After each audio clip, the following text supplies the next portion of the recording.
7 अक्टूबर 2023 से इजराइल जंग के एक ऐसे मकर जाल में फंसा है जिसमें वो लगातार उलझता जा रहा है।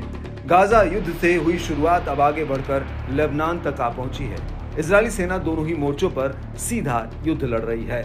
इस दौरान इजराइल बड़ी संख्या में अपने जवानों को भी खोता जा रहा है। बावजूद इसके इजरायली पीएम जंग को खत्म न करने पर अड़े हुए हैं। हमास के खात्मे की कसम खाने वाले नेतन्याहू ने अब लेबनान के हिजबुल्लाह को भी जड़ से मिटाने का प्रण ले लिया है। इससे मिडिल ईस्ट की जंग बेहद खतरनाक मोड़ पर आ पहुंची है। इसके अलावा ईरान समर्थित यमन के हूती विद्रोही भी इजराइल पर हमलावर हैं। वहीं इराक के कई प्रतिरोधी गुट भी इजराइल पर अंधाधुंध हमले कर रहे हैं। दावा किया जा रहा है कि इजराइल को मौजूदा युद्ध में काफी नुकसान उठाना पड़ रहा है।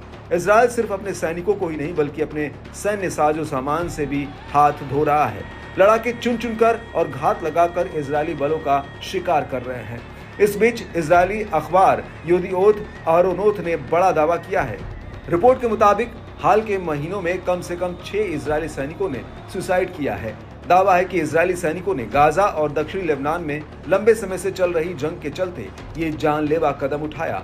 बताया जा रहा है कि इजरायली सैनिक मिडिल ईस्ट संघर्ष के चलते खासे गंभीर मनोवैज्ञानिक दबाव से जूझ रहे हैं। रिपोर्ट में इस बात पर जोर दिया गया कि इजरायली सेना बड़े पैमाने पर मानसिक स्वास्थ्य संकट का सामना कर रही है।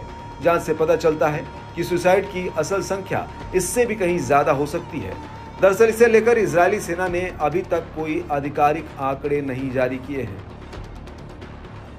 रिपोर्ट में खुलासा हुआ है कि हजारों इजरायली सैनिकों ने सैन्य मानसिक स्वास्थ्य क्लिनिकों या मनोवैज्ञानिकों से मदद मांगी है, जिनमें से लगभग 1/3 प्रभावित सैनिकों में पोस्ट ट्रॉमेटिक स्ट्रेस डिसऑर्डर यानी PTSD के लक्षण दिखाई दे रहे हैं। जांच के अनुसार मनोवैज्ञानिक आघात से पीड़ित सैनिकों की संख्या युद्ध में शारीरिक चोटों से पीड़ित सैनिकों से अधिक हो सकती है।